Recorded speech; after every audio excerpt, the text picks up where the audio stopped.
السلام علیکم ویئرس،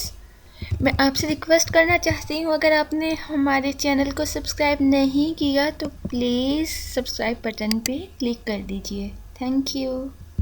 تو ویئرس، آج کا یہ عمل ان لوگوں کے لیے ہے جو پسند کی شادی کرنا چاہتے ہیں لیکن ان کی شادی میں رکاوٹ آ رہی ہے، یا کسی قسم کا بھی کوئی مسئلہ ہے کہ شادی نہیں ہو پا رہی اور وہ لوگ بہت پریشان ہیں۔ سب سے پہلے یقین کامل کریں کہ اللہ ہی سب کی التجاؤں کو پورا کرنے والا ہے اور وہ اپنے کلام کی برکت سے آپ کی التجا اور آپ کے مقصد کو ضرور پورا فرمائے گا۔ اس وظیفے کے شروع کرنے سے آپ ایک دن پہلے تمام برائیوں سے اپنے آپ کو بچائیں، جیسے جھوٹ، چغلی،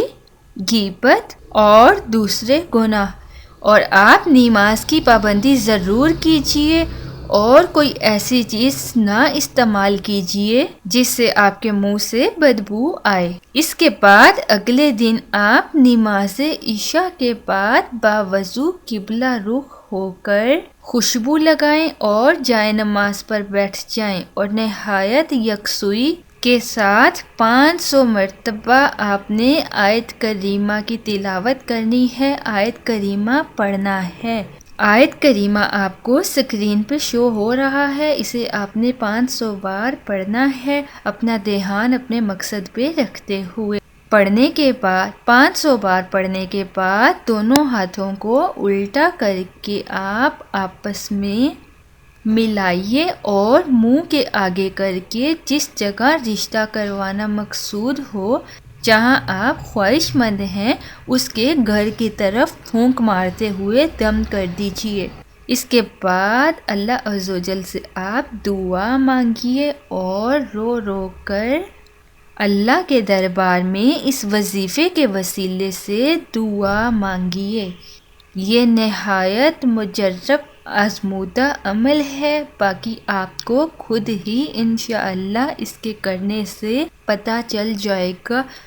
اس عمل کے ایک بار کرنے سے ہی آپ کو انشاءاللہ اندازہ ہو جائے گا، نہیں تو آپ اس کو 2 سے 3 بار کیجئے گا، آپ اپنے مقصد میں کامیاب ہوں گے، لیکن شرائط کو مد نظر رکھتے ہوئے، اللہ پر یقین رکھتے ہوئے اس عمل کو کیجئے گا۔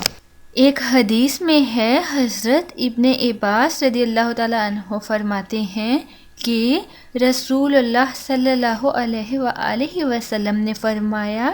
2 محبت کرنے والوں میں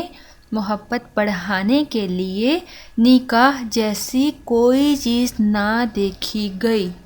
اور اگر آپ کو کوئی مسائل کا سامنا ہو تو آپ کومنٹ باکس میں یا واٹس ایپ، ٹویٹر، جی میل کے تھرو اور فیس بک پیج کے تھرو بھی کانٹیکٹ کر سکتے ہیں۔